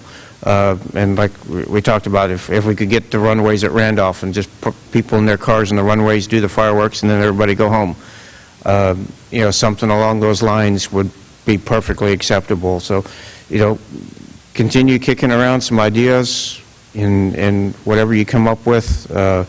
I think we're fine with scaling something back, but let's try to come up with something where we have the acceptable amount of risk, but we're still able to do something. Councilmember Hayward? I guess I'm a little different. I'm kind of like, let's do this. This is the day that our country started. Let's celebrate. I mean, it gives us some normalcy, it gives us some hope. And people right now, to me, I think they need the hope and they need the fun. They need to get out and stretch some legs and do some things. And I think we should go for it. Councilmember Scott? I concur 100%. Hope is very good medicine. And I read a really wonderful quote from an 85-year-old today, and he was like, he goes and rides his motorcycle and he lives his life, and he's like, I'd rather live my life standing up out there than to be on my knees, and I don't respect the knee benders. And he was kind of a codger, but kind of a cool guy, and it's like, that's what life's about. Man, I'm with you, Councilwoman Hayward. I think we should do something. The modified thing, I'm not adverse to whatsoever. I mean, that's kind of creative and cool to do, like the circles for the families, or, the different venues. Like we have the baseball park. We have limited number that maybe be able to go in the dog park, and we could do it like I don't know, for lack of a better word, obstacle course. I don't know what I'm trying to say, but you know, in a kids' party, you have little clusters hither and yon, and it's just so cool. And I think that that's quite creative. I wasn't expecting that, although I shouldn't be surprised. Y'all are super resourceful. But I definitely think we ought to do something and not forego our country's birthday and our celebration, and the American spirit will go on. I mean, it definitely will. And the longer we can hold out, the safer we'll be to protect our freedoms, too. I mean, we have to, not to get esoteric or anything, but kind of fight on a spiritual warfare, you know, not have just a spirit of fear, but have a spirit of power and love. And, you know, that's good stuff. Okay. Councilmember Brown? Just two kind of thoughts here. One, of course, we can do a mass, the normal Jubilee, and those that choose not to come down don't have to. But at the same time, we're also putting our city staff at risk as well. I mean, we have people that don't feel comfortable in a crowd, and they're not going to for a while. You know, so we have to have some respect for that portion as well. You know, just because we say, you know, 7 people say aye, doesn't mean that everybody has to agree with it either. And you know, we do want you guys to be good, healthy, you know, happy and productive. So probably some way of protecting the staff at the same time as allowing the public to have some fun and you know, pressure relief at the same time. You know, I know that's probably the toughest part right there. It's real easy to say, okay, you all go out and do this, and we're going to have 10,000 people. How many of, yeah, well, we may not have 10,000 people, but then again, I don't think we'll have any problem finding vendors right now. They're biting at the bit. I can tell you there's a whole bunch of musicians up in New Braunfels that'll do anything for about $5 right now. So those type of things aren't going to be an issue. Councilmember Scagliola? Yeah, I'm just wondering, I don't have a crystal ball. I don't know what's going to happen in July. People have the right to stay home if they want. If we can set a venue up to protect people, given the conditions that they may be, I think, hey, let's go for it. Let's brainstorm, come up with a way to actually do that. I think there are a lot of people out there who want to get out there. They should have the parks and whatnot opened up. Maybe not to serve 10,000 people at a time. However, what makes you think 10,000 people are going to show up? My wife still doesn't feel comfortable going downtown without wearing her face mask. God bless her. You know, that's her right. There's a lot of people that have that right. But there's a lot of people also who understand. I think Councilwoman Scott laid out, well, a statistical analysis about the reality of a lot of this stuff. There are some people who will not go no matter what, and yet, should we be living our lives like that, especially on the 4th of July? So as far as a parade, hey, I'm easy. I don't need to be in a parade. But as far as the celebration goes, the fireworks display, that's a tradition. Let's not put that one on the back burner, unless it rains, of course. That's all I have, sir. All right, Councilmember Larson. Well, I don't think you're going to get much clarification based on what I've heard already, but it's complicated. For me, I agree entirely, Councilmember Scott, what you had talked about earlier. I wish we had the authority and the power to open up the economy, but we're just lowly city council members. But the other, there's a lot of sides to this, and I think Councilmember Brown hit a point that's important to me. First off, I think there's some irony to advocating for government-funded celebration of July 4th. I think the Founding Fathers would find some humor in that. But beyond that, I think there's a reality that we have a wide variety of people, and while I think we should open up everything, and I can definitely relate to Dr. Scagliola, my wife is more on the spectrum closer to me, but she's not exactly where I am, and my sister-in-law, who I respect, they're not going to go to any restaurants for the foreseeable future because they've interpreted that their own way, and my point being to that is that we have a city staff that they have varying degrees of comfort with this, and so I feel like, for me, I strongly feel we defer to the recommendations of the staff. I would hate to pass a mandate on city council after tirading against mandates from government that forces our staff members to be placed in a position that they're not comfortable with. Not only would that defeat the ideological purposes I'm trying to stand for, but it's disrespectful to our staff. So in my mind, I think that there may not be anybody in staff that's concerned about it. There may be. We may not know. They may not say they are if they were, because everybody wants to keep their job. Who knows? But my point is that, all that to be said, I defer to the staff. I think the alternative ideas and approach are reasonable. I think that their planning is reasonable. And if the staff gets back and you say, and Mr. James says, hey, we should do an alternative approach, and they revolt and say, no, we should do a regular 4th of July, well then, I say go for that as well. The people who are going to be on the boots on the ground, should be the ones making the decision, not a bunch of people sitting up on an elevated dais who don't have to put their hands in the dirt to make it happen. But, and so in that regard, I feel strongly about not creating a government mandate that we go forward with a regular Jubilee if staff is recommending that may not be the best course of action, either for safety purposes or for practicality purposes, or a combination of the two. You never know. I think Dr. Scagliola is right. How do you know 10,000 people are going to show up? It could be that it's crickets because everybody says, oh, this doesn't make any sense. Or it could be that people in neighboring communities from all over are like, heck yeah, there's a gathering, I'm going to be there, and then we have 25,000. So without the ability to predict that, and with the recommendation that staff is giving that, hey, there's a lot of uncertainty here, there's a lot of planning issues here, there's a lot of challenges here, there's a lot of maybe risk here, I think the alternative approaches that you're pursuing are worthy pursuits, and I fully support them. And if the staff says, no, we're comfortable doing a full-scale event, I fully support that as well. Okay. Councilmember Hayward? I guess I have to rescind the full thing and say, if it's modified, I'll be happy. I just think we need to do something. Thank you. Councilmember Davis? Yeah, I kind of agree with Councilman Brown and Councilman Larson. My party days are long gone. I do not look at the current situation as an infringement of my civil liberties.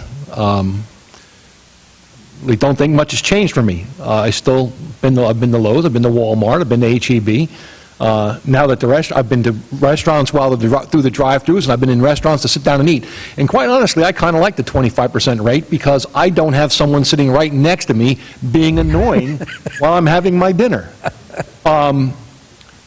I can tell you my concern is if you do the full event with the level of response in the city of San Antonio with 1.2 million people and the surrounding cities around it, I would venture to say that if you put on an event with bands, if you put on the normal Jubilee in Pickerel Park, I'm willing to bet it's going to be elbow-to-elbow people because people are chomping at the bit to get on with their lives, and I certainly understand that.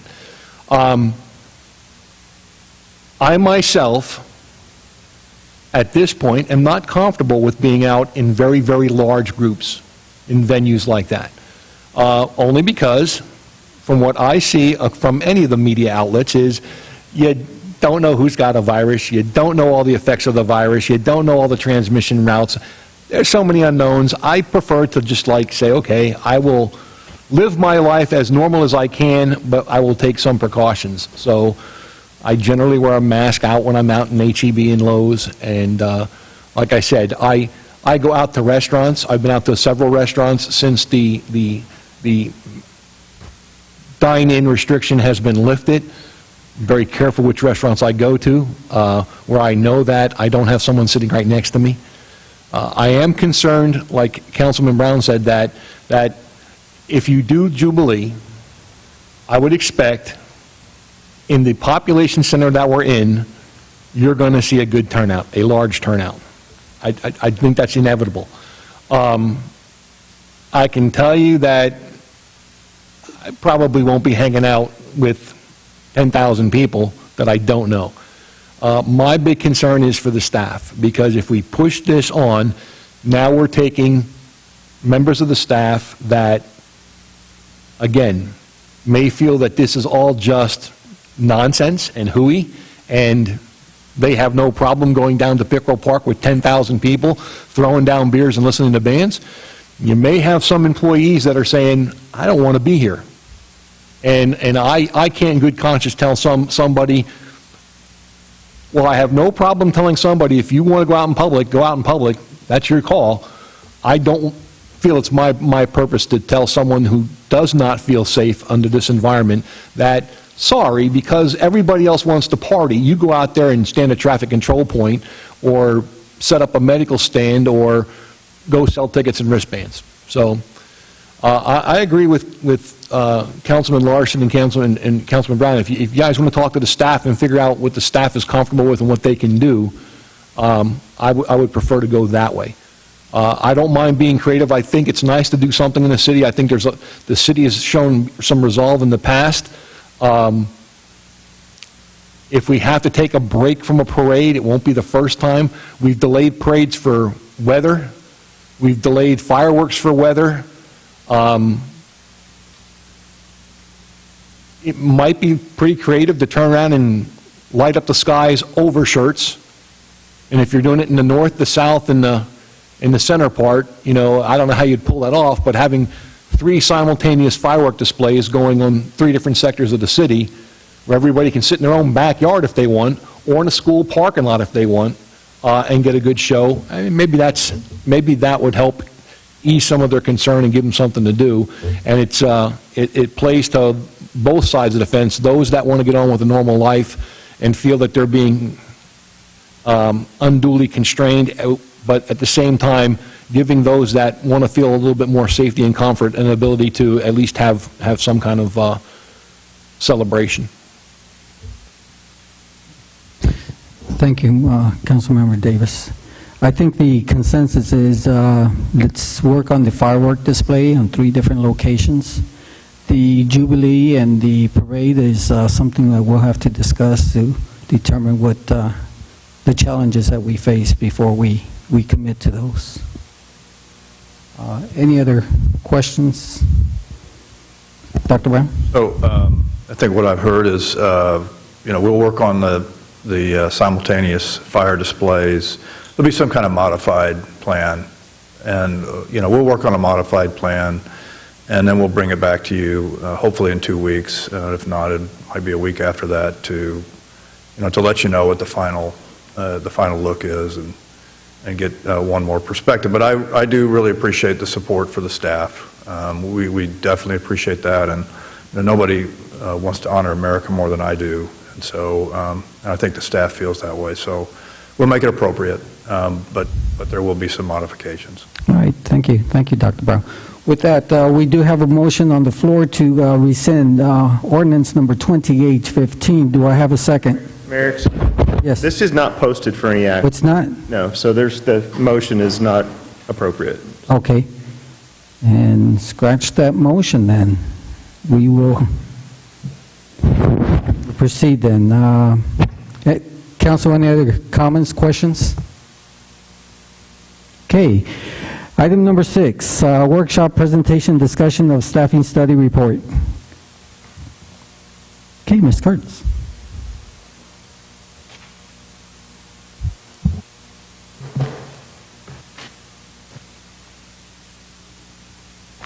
Good evening, Mayor, Council. Here tonight to present the long-awaited and much-anticipated staffing study report.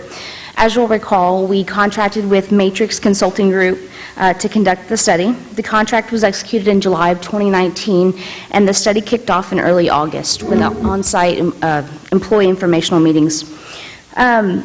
Just as a reminder, generally speaking, staffing studies consist of a review of a city's department workloads and performance metrics, and those of comparable government and industry best practices to assess appropriate staffing needs and other resource allocation.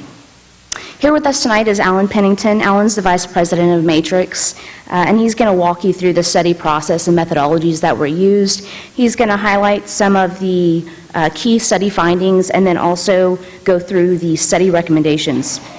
And I just wanted to say, take the time, make a couple of comments.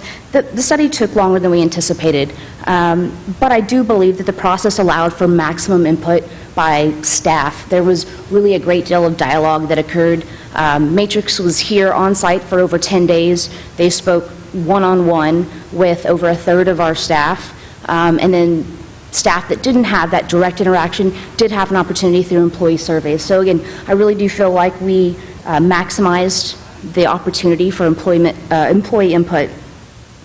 And it provided a great opportunity for in-depth discussion regarding the city operations where we currently are today, but also long-term strategic planning and staffing needs, which I think was really what we were hoping to see from the study.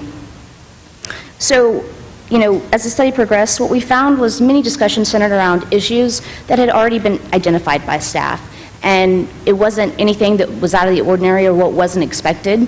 As I said, staff had already identified these things and discussions had already been had. But it was interesting, and I think for staff to see that many of the things they brought up were validated through this study.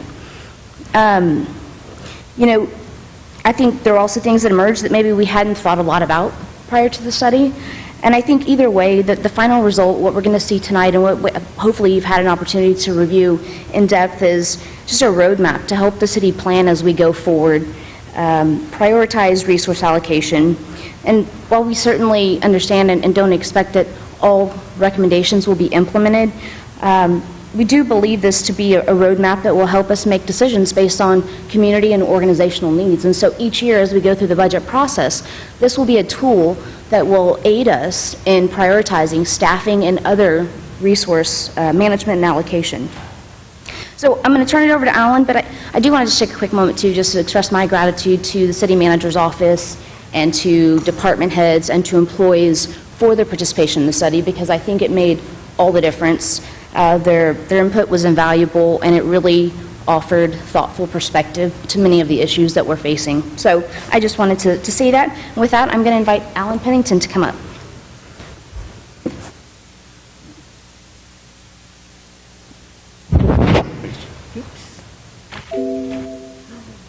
Thank you.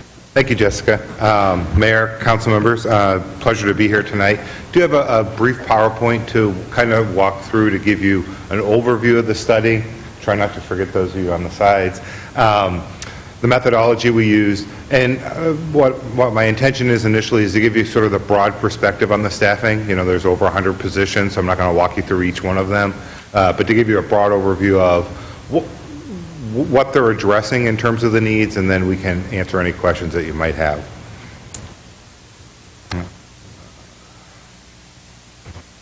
All right. So a quick overview. What we were asked to do as part of this, as Jessica mentioned, is looking at a staffing study for your current needs as well as your future needs. And the future needs is really a 10-year projection. So there's some assumptions that were made regarding population growth, workload growth, service expectations, those type of things. So as you look forward, what might we need in staffing to continue the services we need to provide into the future? We looked at a variety of things in terms of specific criteria that varied for position by position. So it wasn't the same set of criteria for every position, because some are more dependent upon workload changes. Internal services operations are more dependent upon how many total employees you have. So we tried to use what was most important, but we looked at workload, performance within the departments, service delivery expectations. In talking with staff, we were trying to understand what are the service expectations in Schertz, not what are the service expectations for some other community. And looking at the organizational structure to say, are there any opportunities there for modifications that would be beneficial to the organization? As Jessica mentioned, it was a longer process than we anticipated. Also, I think a very interactive process with staff. Some departments may agree with everything we've recommended, some don't agree with everything, but there were multiple opportunities to talk, to explain, to refine, and clarify. So we started, as Jessica mentioned, by doing a series of interviews with each department, about a third of the staff overall, so that we could develop a profile to understand how you're currently providing services and the current staffing allocations that you have. We did an employee survey to give every employee some opportunity for input, as well as allowing them to contact us if they wanted to talk and hadn't talked with us directly through an interview. We did an analysis of staffing, operational, organizational structure, and then we reviewed interim deliverables, both with the executive team as well as with individual departments, and most departments had a couple opportunities to talk with us about those interim results. So the report you have summarizes our recommendations that we're going to summarize here. So I'm going to run through these quickly by department, but I'll try to hit the highlight within each department of what we see. I think the important thing before we go there is to keep in mind, if you read the executive summary at least, hopefully you read more of it, but a few key themes I want to echo also. Really high service levels within the city overall. But with that, we looked at some historical information, a lot of high resident satisfaction with your services. But there are some areas that we feel need to be addressed. Some of the high satisfaction and the focus has been on the frontline services. And there are a lot of planning efforts, long-range focus activities that are not being done. So the planning for the future, updating policies, procedures, ordinances, plans, implementing technology, managing projects, a lot of those things are taking a lot longer than expected, anticipated, desired, because all the resources are going to the frontline services. So when you look at the positions, you'll see sort of two categories if you were to put them into two buckets. One that is direct front service provision, and the other sort of that support, organizational development, and planning for the future bucket. So real quickly, in the manager's office, we only identified one additional position, and that is what we're calling a management analyst in the near term, and that really is to provide some additional analytical support to the operation to support the entire organization. In EMS, you'll see a series of recommendations over a 3-year time period, 2021, 2022, 2025, and these range the gamut, everything from instructors to billing specialists, admin assistants, assistant director, logistics, so sort of a mix of positions in that area. With engineering, actually there was quite a bit of unmet needs, so you'll see a heavy front load of positions here, and that's including engineering inspectors and engineers and project managers. We feel the workload is currently existing that needs to be managed and handled. And then in the future years, it's really based upon projected growth. So that's one other point you'll see in some of these departments. Those that are front-loaded are typically those where we've identified what we're viewing as a current need, an unmet need within the organization. In finance, a little bit more evenly spread out, principally between municipal court deputy clerks and utility billing clerks over the time horizon from 2021 to 2030. In fire, some significant numbers here, principally related to new stations that are projected to be opening to service your community.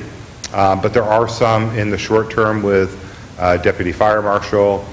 In 2022, we're recommending a emergency management coordinator. And other than that, it's really in the captain, the driver operator, and the firefighter positions to handle increased workload and expansion of service areas. In the fleet area is one where we have recommended some additional staff in the short term to better manage your operations and maintain your equipment. That's a park clerk and 2 mechanics in 2021. We have recommended an additional position in GIS early on here, database business analyst. In HR, more phased-in approach. We do have a purchasing specialist in the early years, and then phasing in an HR generalist over time as the staffing increases to support the needs of the organization. IT, we've got an IT supervisor, client services tech 2s in 2021. In library, again, a front-end, more immediate need we have for an administrative assistant, a clerk, some clerks and library assistants, and then some projected growth in the library clerk positions in future years. Park recreation and community services, immediate need for some maintenance workers, and then some growth based upon projected workload in the maintenance area. And we talk more in the report about the maintenance areas in terms of, having asset management plans and define service levels, but that's one area where we felt there was some immediate need. In planning, we've recommended a senior planner on the front end and a plans examiner. Senior planner is really for long-range planning. 2023, a permit tech, another planner, and an inspector in later years. And then in police, probably by numbers, the second largest or first largest in comparison, fire and police, obviously based upon their size. Other than officers, for projected growth in workload, the majority of the recommendations here are more support services, a property and evidence clerk, the kennel technicians, a couple detectives over the time span, and a dispatch position later on in the near the end of the projected phase. And then the last department, real quickly, and then I'll give you a little bit of overview here. The streets department has a need for some additional workers. So we've got 3 streets workers in the first year and an admin assistant, and then in about 5-year increments, some additional servicemen and street worker positions in 2030, adding some drainage in there, based again upon expected increases in the infrastructure and that they need to maintain. So individually, we talked with each department about our recommendations, got their feedback. We made some modifications. Like I said, I think they agree with many of them. They don't always agree with all of them. But when you take the bigger picture, we're talking well over 100 positions here, totaling $4.5–5 million over a 10-year time period. In the best of times, that could be a challenge. Unfortunately, we're not in the best of times now compared to where you were maybe even a year ago. So as Jessica mentioned, I think the way to look at this is clearly if you look at how these positions are distributed, you'll see that half of the positions we recommended were in the first 3 years of this time horizon. And that really is because when we met with departments, we talked with them, we looked at their workload, we talked about the responsibilities they indicated had been placed upon them. We talked frankly with them about things that weren't getting done or not getting done at the level they desired. We felt there's that unmet need right now. So I think the moving forward in terms of how to use this and make use of it is looking at those immediate needs and prioritizing them. And that's something obviously that's difficult to do, but you'll have to make some priorities about which are most critical. And hopefully the narrative in the report we gave you will help provide some support and discussion for you to do that. Because the easy ones are when we need somebody on the street because in the field doing work because we have added a park, we've added streets, we have more calls for service in police and fire. Those are easy to defend, but I think you'll see that a large portion of the administrative ones are because there are things you're supposed to be doing that you're not getting done in a timely manner. The plans, the preparation, the technology implementations, those type of things. And those are critical for you to put the organization at a place where you can gain some efficiencies, which I think was part of the hope. But unless you're investing in that, you're never going to get that to the point you want it to be. Later on in the last half of this projection, it really is then really just adding some positions incrementally to keep up with future growth. So that's a quick overview. Happy to answer questions about any position, any department, broader issues, however you'd like to proceed. Okay, council, floor is open for discussion. Sorry, I had one more slide. Okay. In the very back of the report, you will see a few organizational structure recommendations. These are things that we identified and are recommending because when we looked at how your current operations were structured, either we didn't feel it was appropriate for the services you're trying to provide, or an alternative would be better in terms of bringing like functions together for economies of scale, efficiency, or other reasons. So we do have a couple in here that I just wanted to highlight quickly. Reestablishing animal control as a standalone department as you had in the past, more typical approach. And none of these changes are recommended, I should say, because they're not being done well where they're at. We think they could be done better in a different structure. Merging code enforcement with planning and community development rather than having that in police. Merging GIS with IT. Longer term looking at moving the Civic Center to Parks and Recreation. and maybe establishing Public Works as a broader umbrella by putting fleet and facilities as part of that. All right. Now that's my overview. Okay. All right, council, floor is open for discussion. Councilmember Brown? Do these positions include, or are they in addition to current vacancies? These would be in addition to current vacancies. So these are projected new positions, adds. There are a couple in there that have some reclassification issues, but there aren't very many of those. It's principally all new positions. And you know, that represents roughly about 25, over that 10-year horizon, be about a 25% increase in your staff count. And the numbers we use looking at some projections for population growth, you know, our model looked at like a 30% increase in population over that time horizon. And I still have some concerns about filling some of our critical vacancies. Well, and I'm glad you bring that up, because there was an issue that we heard in many departments, and I know you have a class and comp study, and that's a whole other issue, not my game, but there have been historically some issues in filling positions timely because you're not able to attract, whether that's benefits, compensation, I don't know, just stating a fact. You've also had to underfill many positions because you couldn't get the highest level quality you want. All those things have an impact on your ability to provide services, and we are recommending these positions as addition, not because those others are underperforming, but because we assume everyone here is working at their capacity, at the level they're supposed to, and there was still workload for these additional ones. Councilmember Davis? Yeah, I'd like to thank you for all your effort on this. I was pushing for a manpower study for a while. We've done the comp studies, and I've always said that it's one thing to turn around and tell someone they're not getting the right salary for their job. It's another thing to say, well, we're paying you more money, but you're doing the job of 3 people. There has to be a quality of life built into this as well as far as the workload. It's an interesting document to read so far. I've got a lot of it read and a lot more questions that I think we're going to have internally as we go forward with a 10-year projection. I think it's going to help with helping rack and stack positions going forward. And I think it's also going to allow council to have a good discussion. You know, we look at a lot of these positions. Some of it are based on projected growth, which may or may not occur, may occur faster than what we're projecting in here. It may not occur as fast. But it's also going to allow us to have a conversation regarding the levels of standards of service that we provide. In some cases, from what I read in the report, we set the standard. We are the standard.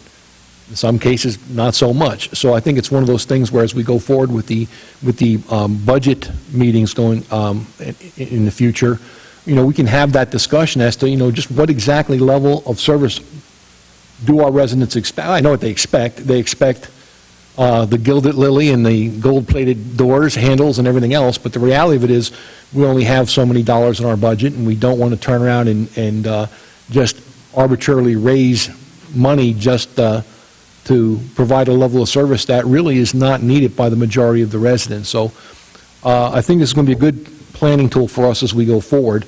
Again, it's a 10-year document. It's a living document. It's going to give us some good things to discuss in the near future regarding staffing departments and when, and what's the best way to phase them in over time. Thank you. Councilmember Dollar? Again, thank you for doing this. This was quite eye-opening for me. 200 some odd pages worth of reading. It took a few days. We are homebound. So. But, you know, going back to what Mr. Davis said there, that, you know, we've had our surveys where we survey the population as to what their satisfaction is with the city, and, you know, the fact that we have such a high level of satisfaction with the services that we provide from, by most accounts, understaffed situation here with our employees is a testament to the quality of people that we have working for the city, and definitely hats off to each and every one of the city employees, because they're really a phenomenal group of people. And I did appreciate some of the other recommendations in there on the reorganization and stuff. It's good to see that you were looking at more than just the numbers of people and the workload. And I know some of those recommendations are already in progress, and it was good to see that being validated from an outside third party. And there's lots to talk about, but there's one question just kind of popped into my head that I didn't get answered before in conversations with staff on the recommendations. Can you define the difference between what is an engineer and an engineer inspector? Yeah, so an inspector is the one that's going out into the field to actually inspect the work that's being conducted versus one that is doing design, but it is planning, a project. classified engineer, engineering degree and certified engineer, or? Well, we aren't doing the compensation classification side of it, so I don't recall specifically the educational requirements you have on that, but it's usually not the same as an engineer necessarily, but it is an engineering professional position. Okay. Yeah. You may. As he mentioned, the engineering inspector is, right, the individual who's going out, not a licensed engineer. An engineer position would require a degreed engineer. We have varying positions that will require different licensure, so whether an engineer in training or professional engineer, those would be our engineers. But like I said, degreed engineers, separate from engineering inspectors, who require other types of certifications to be able to go out and do the inspections. All right. Thank you. Okay, Councilmember Scott? I want to echo Councilman Davis's his thoughts on this and the analysis. The levels of standard, when I was reading this, the first time around, just reading it without being presented it, one of the very first things that caught my eye was some services are provided at levels matching or exceeding relevant industry standards. And I'm thinking, oh, this is just fantastic. And we have such a good, accommodating city, and everyone's doing a great job. But as I went through it, and I couldn't help but wonder, are some of our staff being overworked? And is this going to be like performance punishment? Just like they'll do anything to get the job done and they're going to be great no matter what. And you don't see all the, the blood, sweat, and tears that goes into that. And that was more of a feeling than a real deep analysis, but I just kept coming back to that because that was one of the very first things first on. And it's very tempting to say, oh, we have good service. Why do we need anybody else? We're doing a great job, good for us. And there's a real danger in that because you don't want to burn people out and you got to keep the machine going, right? I was very struck with the reorganization. Councilmember Davis, you mentioned that as well, and Dalla. One of the things, some of it, like when I got on council, I was wondering, well, why isn't animal control? Are we, Dr. Brown, we're with it's under the police right now, right? Yeah, and I didn't quite understand the logic of that, or if there was, but this is making, it seems to make more sense. So, yes, the animal control is a division basically under the police department. Okay. Is that common, or? Probably not common. I would say more often it's a standalone department, which we understand the recommendation. We're not ready to move it to a standalone department. We still need more skills, more training, more expertise before we would be able to do that. But eventually, we want to move to that. Okay. And with respect to your comment about folks being overworked, yes, we have departments where folks are overworked. And our planning department is a good example. It's one reason why, we've struggled to update our comprehensive plan, our sector plan, because our planners, they are reviewing plans, they are preparing items for the boards and commissions and for council. And so, yes, they're overworked. And our engineering staff as well, we do need extra people in those departments so that we can, do our plans in a more timely way and bring forward the things that we want to do in the future, so it's not always constantly in the future. So, sometimes we'll come and say to you, we can't handle that right now because we have staff limitations. We have to wait till next year, and that's part of what we're trying to do. Okay, thank you. Yeah, there's a real, redundancy is a very good thing in an organization, because if you don't have it, then you can suffer from that. And then if you don't have enough people, that can lead to crisis management too. So I'm just saying I recognize that. I appreciate it. I have one more question for you, and that is the methodology. I read it, I heard you, I think I comprehended it. It's pretty much interviewing and then analysis based on your experience from doing this from other cities, or was there any, talk to me about your methodology a Okay, little more. so the methodology by department varied somewhat. So let me use one example.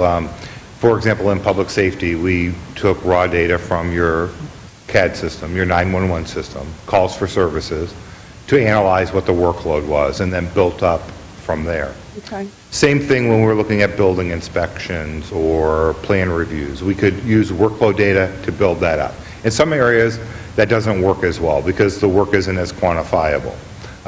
It's not consistent. In those cases, we looked at other things as proxies for that, whether that's population growth, whether that's industry standards of amount of miles of road maintained per street worker, or park acreage maintained per maintenance employee, those type of things. I'm glad you said that, because quality, not quantity sometimes. I think the PR gals, they do such a fantastic job, and so they put out a newsletter means nothing till you read it, and it's like, oh my God, this is like, Madison Avenue. It's excellent. That quality matters.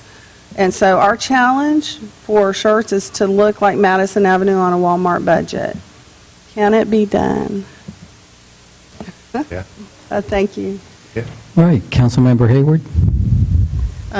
Thank you. It was a document that had to be read over several days. I did have questions. I got them answered by staff. But I did want to say kudos to staff for, as you read this and they talk about how well they do and how the service that we get, that's something that comes across when you talk to the residents in the area. It also enlightened what I had already believed, that there are some areas where the staff is overworked, but they actually get the job done, and that's their pride and the pride of the city. And I just wanted to say thank you for that, and knowing forward that when we go to the budget and for years going on, we'll know exactly where we need to be and how we need to go about doing it. And just realizing that there are some things that we're really going to have to maybe bite the bullet and take some steps to make some things happen, to make sure that we don't go into crisis mode. And thank you. Councilmember Scaviola. Yeah, thanks so much for this analysis. It's a good read. I'm not through it all yet.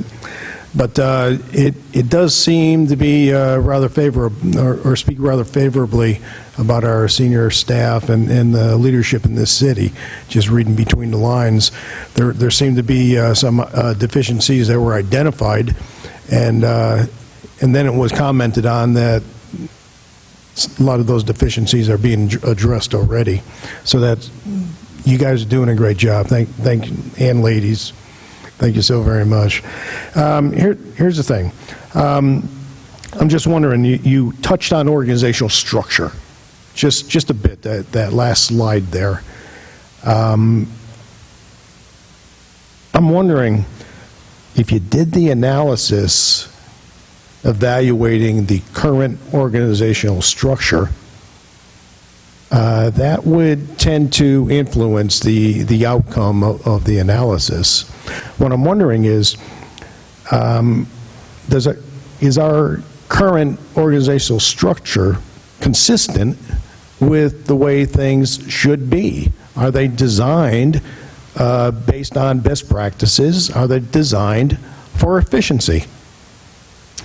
And I would say generally yes, except in those areas where we made a recommendation. So those 4 or 5 things that were specifically called out, you'll see in the report, it's either because we think, generally it's because we think there's a benefit in economies of scale of having similar functions working together, or by removing something that's not related to another department, they can focus on their core mission, and that function can then stand on its own. So code enforcement, for example, traditionally would be part of either a standalone department, more traditionally part of a broader community development. There's a lot of interaction between having property maintenance enforcement in with building and planning and sort of doing that field work in a consistent manner. Yeah. That's interesting. We've had this discussion in the past. What do you do with code enforcement? What do you do with our marshal's office? What do you do with the animal shelter? And a lot of times it came down to organizational culture more than anything else. This is the way we do things because this is what makes most sense. It may not be a consistent best practices, and maybe everyone doesn't do it, but we actually thought about why it was being done that particular way. So it's good to have a second view, though. And the other thing, trend analysis. Yeah, the city's expected to grow. You know, there was one time when we thought we'd max out at 120,000, and then that was revised to 100. And then that truth of the matter is we're pretty much landlocked. We don't have a lot of expansion to go.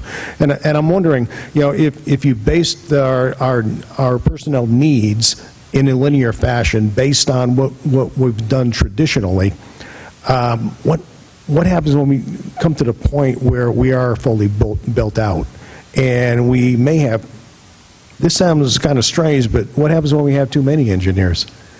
Did you actually put that into your algorithm? So I think the projections we used were appropriate and were conservative. It was about right around 2.9% growth a year.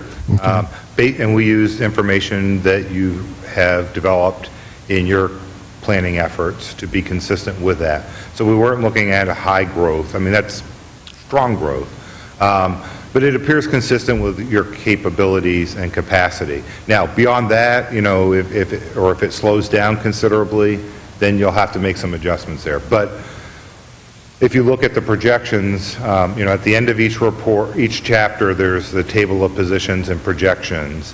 For the projection ones, if you were to start, if growth stopped, some of those, there wouldn't be a need for that. You would be able to delay them further. So I think you have the ability to adjust there. But I don't think it's an overly aggressive projection. But I don't think it's overly conservative too. I think it's a reasonable approach. It doesn't inflate the numbers much, but where there is that growth, you'll be able to support those position changes. Okay. Just one more question. Yeah. You talked about the personnel and the recommended hiring a couple of extra people. We've already identified that certain people need to be hired. We're going through the process of actually hiring some additional people. So I don't know if you were aware of that plan. Are these individuals or personnel, would they be in addition to the ones we already have and that we already planned? Not the ones you've already planned, but the out years, yes, those are all additional ones. Well, generally additional. Like, for example, for firefighters, you have, you know, our data supports essentially the projections you were making on future growth. Right. Those are not in addition to, but those are the new ones from current budget moving forward. Yeah, because I saw fire station number 4, and I'm looking around the city. Let's see, 1, 2, 3. So I figured they were in the out years for those particular things. I was talking in the near term, 2020, 2021. Yeah. The additional individuals in addition to the ones we already have recognized as needing. No, I think there's a small area of overlap where I think you had identified 11 or so new positions that you had put in the budget that were sort of, yeah. So those are not in addition, where we've recommended them, we're concurring that we think they're appropriate. Awesome. Thank you so very much. That's all I have, sir. Council, any other questions? No. I just want to say thank you for the survey. It's the staffing study. It's very lengthy, very interesting. I also like to thank our staff, for doing what, providing for our city. Even though we have limited staff and we see the projections of what we need, it's a testament to what they have done for our city, and I appreciate it. Thank you, sir. Okay, thank you.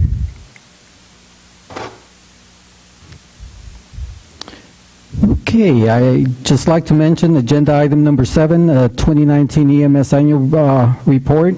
It is an information packet provided to council and is available for public view.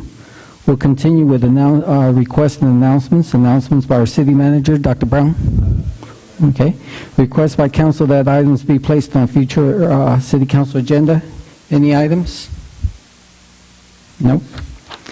We'll continue with announcements by council members. Mayor Pro Tem Davis. Sir, I had a housing authority meeting last night. Other than that, nothing. Okay. Councilmember Scott. Not at this time. Councilmember Larson. Nothing, Mayor. Councilmember Dalla. Nothing. Councilmember Scagliola. Nada. Councilmember Hayward. Nothing. Councilmember Brown. Nothing tonight. I have one further announcement. We celebrate Memorial Day on May 25th. On this day, we remember the men and women who serve with faith, courage, and honor. We honor our fallen and those who sacrificed for this great country. We remember ordinary people who truly did extraordinary actions. We remember those who fought for life, liberty, and the pursuit of happiness. We remember those who fought for those who could not defend themselves. We remember the tears and the blood that was shed for this country. But most important, we remember the death of our soldiers and our patriots who fought for our freedom. God bless these men and women. God bless America. And God bless Texas. The time is now 8:22. We stand adjourned.